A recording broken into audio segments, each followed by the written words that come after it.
అత్యాస ఉల్లిపాయల రైతు. ఒక ఊరిలో ఒక రైతు ఉండేవాడు. అతని పేరు రవి. అతను చాలా అత్యాసపరుడు. అతను కూరగాయలు పండించి పట్టణం వెళ్లి అమ్మేవాడు. ఒకరోజు అతను అందరు రైతుల్ని పిలిచి ఇలా చెప్పాడు. ఈసారి ఎవ్వరూ కూడా టమాటాలు పండించవద్దు. మనం ఒక్క టమాటాలే పండిస్తే ఎలా అమ్ముతాము? నేనైతే టమాటాలు పండించను. మీకు కూడా టమాటాలు పండించవద్దని సలహా ఇస్తున్నాను. తరువాత అతనే టమాటాలను పండించి బుట్టల్లో నింపి పట్టణం వెళ్లి అమ్మాడు. అరే, ఈసారి ఏ కాయగూర తెచ్చావు రవి? టమాటాలు తెచ్చాను, కిలో 700 రూపాయలు. అంత ఎక్కువ? కొంచెమైనా తగ్గించు. అరే, నాకు తెలియదనుకుంటున్నావా? నువ్వు వీటిని ఎందుకు అమ్ముతావో?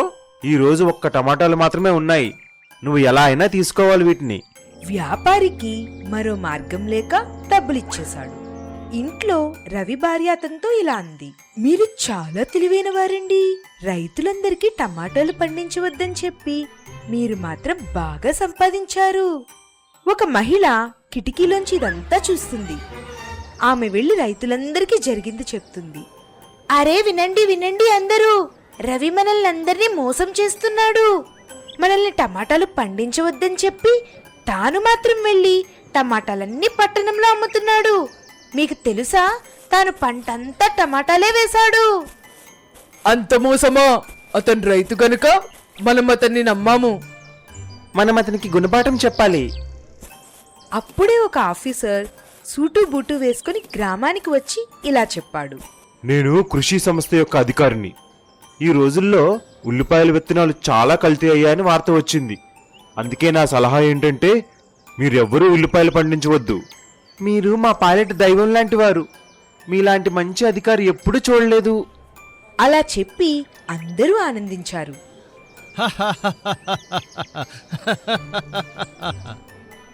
అప్పుడే రవి కూడా చాటుగా అన్ని మాటలు విన్నాడు. అప్పుడతను ఉల్లిపాయలు పండిద్దామని అనుకుంటాడు. అలా చాలా ఎక్కువ ఉల్లి పండించి పట్టణంలో అమ్మడానికి తీసుకువెళ్తాడు. అప్పుడు ఉల్లిపాయలు అన్ని సంచుల్లో సర్ది తీసుకుని వెళ్తాడు. అరే రవి, నువ్వు ఉల్లిపాయలు తెస్తే వెళ్ళిపో, వెళ్ళి పారేయి. కానీ ఇక్కడ పడేయకు, లేకపోతే వాసన వస్తుంది. అప్పుడు రవి బండి మీద అమ్మడానికి ఉల్లిపాయలను పెట్టాడు. కాని ఎవ్వరూ కొనడానికి రాలేదు. ఇదంతా చూసి రవి చాలా బాధపడ్డాడు. అప్పుడే అక్కడికి రైతులు వచ్చి అతనితో ఇలా అన్నారు. నువ్వు మమ్మల్ని మోసం చేశావు కదా, ఇప్పుడు దాని ఫలితమే నువ్వు అనుభవించు. మాకు నష్టం కలిగితే కలుగని, కాని నీకు మాత్రం తప్పక నష్టం కలగాలి. నువ్వు మోసకారివి, ఇంకా అత్యాసపరుడివి. అలా చెప్పి అందరూ అతనిని కొట్టారు. అలా రవి కుంటుకుంటూ ఇంటికి వస్తాడు. నీతి: పక్కవారికి నష్టం కలిగించడం చాలా పాపం. టీ వ్యాపారి విజయం. ఒక ఊరిలో రాజు అనే ఒక అతను ఉండేవాడు. అతను వాళ్ళ అమ్మా నాన్నతో కలిసి ఉండేవాడు. వాళ్ళ అమ్మ అతనికి రుచికరమైన భోజనం చేయడం నేర్పింది. ఒకరోజు ఆమె ఇలా అంది. బాబు, నువ్వు చాలా బాగా వండడం నేర్చుకున్నావు. ఇంక నువ్వు ఎప్పుడు పస్తులు ఉండనవసరం లేదు. అమ్మా, నిజమే చెప్తున్నావా? నేను ఏది అన్నిటికన్నా బాగా చేస్తాను? బాబు, నీ చేతితో పెట్టిన టీ అన్నిటికన్నా బాగుంటుంది. ఒకరోజు వాళ్ళ నాన్నగారు ఇలా అన్నారు. బాబు, ఇప్పుడు నువ్వు పెద్దవాడివి అయిపోయావు. ఏదైనా పని చూసుకో. నేను ఒక్కడనే పని చేసి ఇంటిని నడిపించలేను. నాకు కొంచెం సాయం చెయ్యు. నాన్నగారు, నాకు వంట వండడం మాత్రమే వచ్చు. అమ్మ చెప్పింది నేను టీ చాలా బాగా చేస్తానని. అయితే నేను ఒక టీ కొట్టు పెట్టుకోనా? సరే బాబు, ఇదిగో కొన్ని డబ్బులు. ఇంక రేపటి నుంచే నీ పని ప్రారంభించు. రాజు టీ కొట్టు పెట్టి పని మొదలు పెట్టాడు. ఒకరోజు రాజు మిత్రుడు ఒకడు కలవడానికి వచ్చాడు. అరే రాజు, నువ్వు ఇంత ఖరీదైన పాలు టీలో ఎందుకు వేస్తున్నావు? ఇలా అయితే నీకు డబ్బులేం మిగులుతాయి? నీకు బజార్లో చాలా చౌకగా టీ పొడి ఇంకా చక్కెర దొరుకుతుంది. వాటిని వాడు. నీకు వ్యాపారం చేయడమే తెలీదు. నా నుంచి నేర్చుకో. లేదు మిత్రమా, మా అమ్మ నాకు చెప్పింది నేను మంచిగా వంట చేస్తేనే విజయం సాధిస్తానని. ఆ రోజు రాత్రి రాజు ఇలా అనుకున్నాడు. నా మిత్రుడు సరిగ్గానే చెప్తున్నాడేమో. నా దగ్గర టీ తాగడానికి చాలా తక్కువ మంది వస్తారు. ఇలా అయితే నేను ఎక్కువ డబ్బులు సంపాదించలేను. రేపటి నుంచి నేను కూడా పాలల్లో నీళ్లు కలిపి చూస్తా. నా వ్యాపారం పెరుగుతాదేమో. మరుసటి రోజు నుంచి రాజు పాలల్లో నీళ్లు కలపడం మొదలుపెట్టాడు. అరే రాజు, ఈరోజు టీ అస్సలు బాగాలేదు. ఏంటి సంగతి? ఆ, ఈరోజు పాలల్లో ఏదో కలిసినట్టుంది. రేపటి నుంచి నేను చూసుకుంటా. సరే చూసుకో, లేదంటే నీ టీకి వేరే వాళ్ళ టీకి ఏమీ తేడా ఉండదు. ఈ విషయం జరగగానే రాజు చాలా సిగ్గుపడిపోయాడు. తాను తప్పు చేశాడని అర్థమైంది. అతను వెంటనే తాజా పాలు తెచ్చి వాటితోనే టీ చేసి అమ్మడం మొదలుపెట్టాడు. కొన్ని రోజులకే అతని వ్యాపారం బాగా పెరిగింది. ఎవ్వరు అటువైపుగా వెళ్ళినా టీ తాగే పోయేవారు. నాకు సరైన సమయంలోనే కనువిప్పు కలిగింది, లేదంటే నా వ్యాపారం మొత్తం నాశనం అయ్యేది. నీతి, నిజాయితీతో చేసిన పనిలోనే విజయం ఉంటుంది. అత్యాస చికెన్ వ్యాపారి. ఒక ఊరిలో జగన్ అనే ఒక అతను ఉండేవాడు. అతను చికెన్ కొట్టు నడిపేవాడు. అతను చాలా అత్యాసపరుడు. అతను ఎప్పుడూ కూడా డబ్బుల కోసం మోసం చేస్తూనే ఉండేవాడు. రియాజ్ జగన్కి చికెన్ సప్లై చేసేవాడు. జగన్ అతని దగ్గర పాడైపోయిన చికెన్ తక్కువ డబ్బులకు కొనుక్కొని వినియోగదారులకి ఎక్కువ డబ్బులకు అమ్మేవాడు. రియాజ్కి అది అస్సలు ఇష్టం లేదు. అరే వా, ఈరోజు మంచి డబ్బులు వచ్చాయి. ఈ రియాజ్ మాత్రం ఇబ్బంది పెడుతున్నాడు. ఒకరోజు జగన్ వేరే ఊరు వెళ్తుండగా అప్పుడతను రియాజ్ని ఒక కోళ్ల ఫారం నుంచి బయటికి రావడం చూశాడు. ఇదన్నమాట సంగతి. రియాజ్ ఇక్కడి నుంచి కోళ్లు కొంటున్నాడనమాట. నేను కూడా ఇక్కడి నుంచి కోళ్లు కొనుక్కుంటా. మరుసటి రోజు ఎప్పుడైతే రియాజ్ తన కోళ్లు సప్లై చేయడానికి వచ్చాడో అప్పుడు జగన్ అతని దగ్గర కోళ్లు కొనడానికి నిరాకరించాడు. అరే, ముందు మొత్తం చికెన్ అయిపోని, తర్వాత కొనుక్కుంటా. జగన్ రియాజ్ని చూసిన ఆ కోళ్ల ఫారం దగ్గరికి వెళ్ళాడు. కానీ అతనికి అక్కడ ఎవ్వరూ కనిపించలేదు. అరే, ఎవరైనా ఉన్నారా? జగన్ ఎంత గట్టిగా అరిచినా ఎవ్వరూ బయటికి రాలేదు. అరే వా, ఇక్కడ చాలా కోళ్లు ఉన్నాయి. ఇంకా చూసేవాళ్ళు ఎవ్వరూ లేరు. కొన్ని కోళ్లు దొంగతనం చేద్దాం. అలా జగన్ కొన్ని కోళ్లు దొంగిలించి తొందరగా అక్కడి నుంచి వెళ్ళిపోయాడు. అబ్బా, ఇవాళ మజా వచ్చింది. ఏమీ ఖర్చు లేకుండా ఆదాయమే ఆదాయం. ఇప్పుడు రోజు ఇలాగే చేస్తాను. ఇంకా రోజు జగన్ రాత్రిపూట వెళ్ళి సమయం చూసుకొని కోళ్లు దొంగిలించి తెచ్చేసేవాడు. అలా రోజు దొంగతనం చేసి చికెన్ అమ్మేసేవాడు. ఎప్పుడైతే ఫారంలో కోళ్లు తగ్గిపోయాయో అప్పుడు ఆ యజమానికి అనుమానం వచ్చింది. అతను చాటుగా గమనించడం మొదలుపెట్టాడు. ఒకరోజు జగన్ కోళ్లు దొంగలించి ఎత్తుకెళ్లడం యజమాని చూసేశాడు. అప్పుడు ఫామ్ యజమాని ఒక ఉపాయం ఆలోచించాడు. అతను అన్ని కోళ్లని ఫామ్లో బయట వదిలేశాడు. కానీ ఒక కోడికి మాత్రం ఒక ప్రత్యేకమైన రొట్టెని తినిపించాడు. రాత్రి మళ్ళీ జగన్ కోళ్లు దొంగిలించి వెళ్ళిపోయాడు. మరుసటి రోజు ఫామ్ యజమాని జగన్ దగ్గర అన్ని కోళ్ళని కొన్నాడు. అప్పుడు ఆ రొట్టె తిన్న కోడి కూడా అక్కడే దొరికింది. అప్పుడు యజమానికి అర్థమైపోయింది దొంగ ఎవరనేది. అతను పోలీసుని పిలిచి జగన్ని పోలీసులకి అప్పగించాడు. నీతి, దొంగతనం మనం ఎప్పుడూ చేయకూడదు. అత్యాస బ్రెడ్ ఆమ్లెట్ వ్యాపారి. చిత్రపురి రైల్వే స్టేషన్లో చోటు అనే ఒక అతను ఉడకబెట్టిన గుడ్లు అమ్మే బండి నడిపేవాడు. అతనికి గుడ్లు ఉడకబెట్టడం మాత్రమే వచ్చు. చాలా మంది ఉడికించిన గుడ్లు చాలా ఇష్టంతో తినేవారు. కానీ కొంతమంది అవి తినలేని వారు వాళ్ళు చోటుతో ఇలా అన్నారు. అరే చోటు, నువ్వెప్పుడు ఉడికించిన గుడ్లు మాత్రమే ఎందుకు అమ్ముతావు? నీకు ఆమ్లెట్ వేయడం రాదా? అలా చాలా మంది బ్రెడ్ ఆమ్లెట్ ని బాగా అడిగేవారు. కానీ చోటుకి ఆమ్లెట్ వేయడం అస్సలు రాదు. అప్పుడు అతను ఆలోచించాడు. నేను బ్రెడ్ ఆమ్లెట్ అమ్మడం గాని మొదలు పెడితే నా వ్యాపారం చాలా పెరుగుతుంది. చోటు ఒకరోజు బజార్లో ఒక దాబాలో పనిచేసే తన మిత్రుడు శంభుతో ఇలా అంటాడు. అరే శంభు, నా కొట్టులో పని చాలా బాగా పెరిగింది. నాకు కొన్ని రోజులు నీ సహాయం కావాలి. నేను సంపాదనలో కొంత భాగం నీకు కూడా ఇస్తానులే. ఏంటా సహాయం? నీకు తెలుసు కదా, నాకు ఆమ్లెట్ వేయడం రాదు. నువ్వు గానీ నాకు ఆమ్లెట్ వేయడం నేర్పిస్తే నా వ్యాపారం చాలా బాగుంటుంది. అలాగే, సరే, తప్పకుండా. నేను రేపే దాబా నుంచి సెలవు తీసుకుంటా. శంభు కొన్ని రోజులు సెలవు తీసుకుని రైల్వే స్టేషన్ దగ్గర చోటు కొట్టులో సాయం చేసేవాడు. ఇప్పుడు చోటు వ్యాపారం కూడా రెండింతలైంది. అందరూ అతని బ్రెడ్ ఆమ్లెట్ తిని పొగిడేవారే.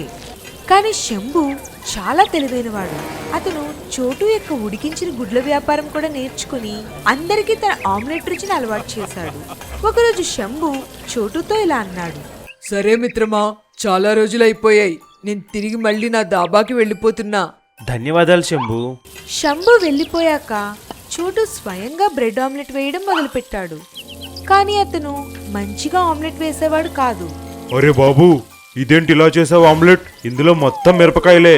ఇప్పుడు అందరూ చోటు కొట్టుకు వెళ్లకుండా పక్కనే కొత్తగా పెట్టిన కొట్టు దగ్గరికి వెళ్లి బ్రెడ్ ఆమ్లెట్ మరియు ఉడికించిన గుడ్లు తినేవారు.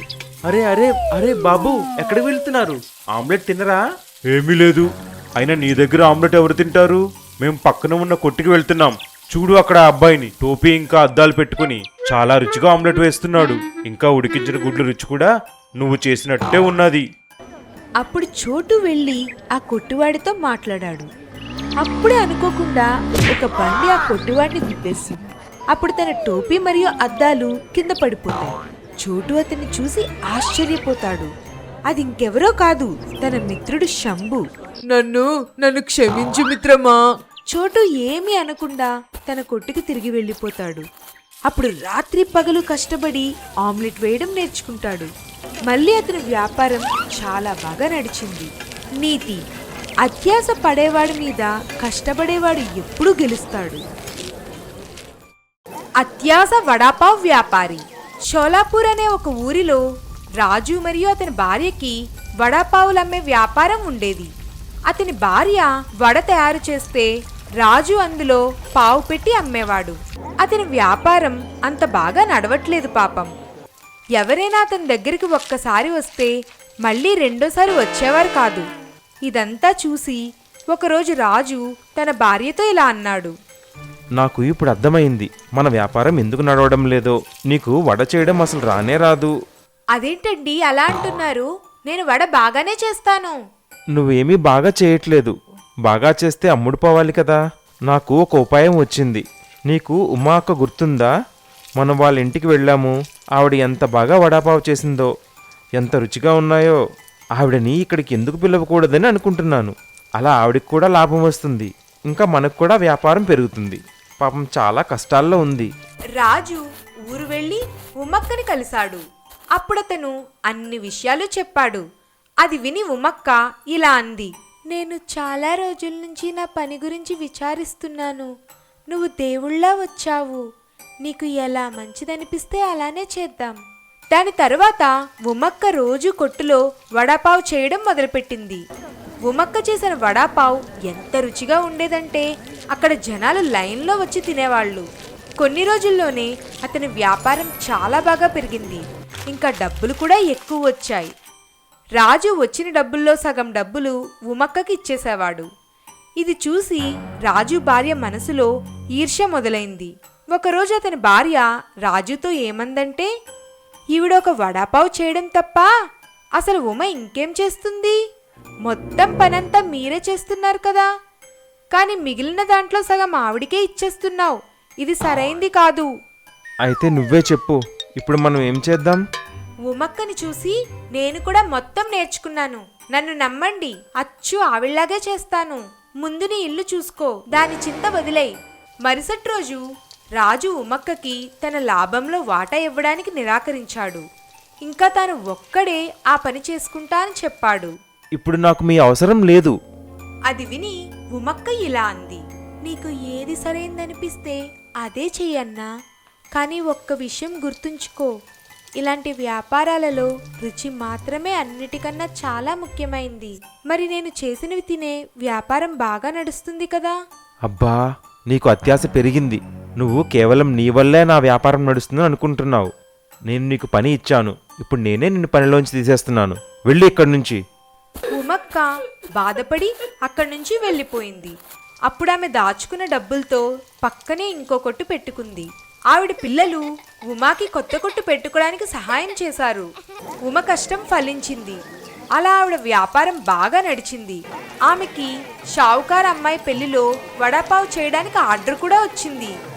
అలా రాజు వ్యాపారం అత్యాశ వల్ల పాడైపోయింది. నీతి: వ్యాపారంలో అత్యాశ పనికిరాదు. అత్యాశ పావు బజీ వ్యాపారి. ఒక ఊరిలో రంగా అనే ఒక ప్రఖ్యాతి చెందిన పావు బజీ వ్యాపారి ఉండేవాడు. అతను చాలా ఏళ్లుగా ఒకే దగ్గర బండిని పెట్టేవాడు. అతను ఎక్కడైతే బండి పెట్టేవాడో అక్కడ పొద్దున్న సాయంత్రం పావు బజీ తినేవాళ్ళు చాలా ఎక్కువ మంది ఉండేవారు. కొంతమంది అక్కడే ఉండి తింటే మరి కొంతమంది పార్సల్ చేసుకుని వెళ్ళేవారు. రంగా ఇన్ని ఏళ్లుగా చాలా డబ్బులు సంపాదించాడు. కానీ ఎన్ని డబ్బులున్నా కూడా అతను చాలా పిసినారి ఇంకా అత్యాసపరుడు కావడం వల్ల ఎప్పుడూ ఖర్చు పెట్టేవాడు కాదు. ఎప్పుడూ కూడబెట్టడానికే చూసేవాడు.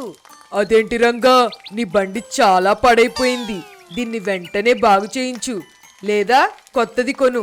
లేకపోతే నీ వ్యాపారం చాలా నష్టపోతది. అరే ఏమైంది నా బండికి? బాగానే ఉంది కదా. నేను దీన్ని మరమ్మతు చేయించానంటే 2-3 రోజుల పని ఆపాల్సి ఉంటుంది.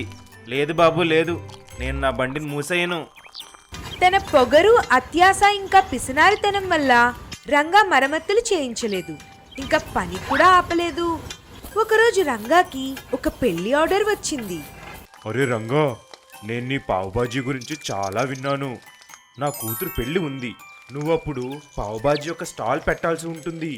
కానీ గుర్తుంచుకో, ఈ విరిగిపోయిన బండిని మాత్రం తీసుకురాకు. ఇదిగో అడ్వాన్స్ డబ్బులు. మిగతా ఎంత కావాలో నువ్వు రేపు వచ్చి నా దగ్గర తీసుకో. కానీ మంచి బండి బాగా అలంకరించి తీసుకురా. నాకు పెళ్లిలో ఏ లోటు ఉండకూడదు. మీరు అసలు చింతించొద్దు సేటు గారు, నేను మీ బంధువులందరినీ చాలా బాగా చూసుకుంటాను. అప్పుడు సేటు గారు వెళ్ళిపోయాక రంగా ఆలోచించాడు. భలే దొరికాడు నాకు నీతులు నేర్పించేవాడు. నా ఈ బండి ఇంకా 4 సంవత్సరాలు నడుస్తుంది. రంగా ఆర్డర్ అయితే తీసుకున్నాడు, ఇంకా డబ్బులు కూడా తీసుకున్నాడు. కానీ తన బండిని మాత్రం బాగు చేయించలేదు. మరి దానినే బాగా అలంకరించి పెళ్లికి తీసుకువెళ్ళాడు. ఎప్పుడైతే పెళ్లిలో రంగా పెళ్లివారికి పావుబజీ తినిపిస్తుండగా అప్పుడే బండి మొత్తం విరిగిపోయి కింద పడిపోయింది. అక్కడ ఇక్కడ మొత్తం సామాన్లు ఎగిరిపోయాయి. అప్పుడు అందరూ అక్కడికి వచ్చి చూసి సేటు గారిని బాగా తిట్టుకున్నారు. రంగా, నేను భయపడినట్టే అయింది కదా. నేను నీకు ముందే చెప్పాను. ఇంకా డబ్బులు కూడా ఎందుకు ఇచ్చానంటే నువ్వు కొత్త బండిని తీసుకుంటావని. కానీ నువ్వు బాగా పిసినారి ఇంకా అత్యాసపరుడివి. నా డబ్బులు నాకు తిరిగి ఇచ్చేయి. ఇక్కడ నువ్వు నా పరువు మొత్తం తీసేశావు. ఇది నీకు మంచిది కాదు. మరి అలా రంగా తన పొగరు వల్ల, అత్యాస వల్ల చాలా సిగ్గుపడాల్సి వచ్చింది. ఇంకా సేటు గారికి డబ్బులు కూడా తిరిగిచ్చేశాడు.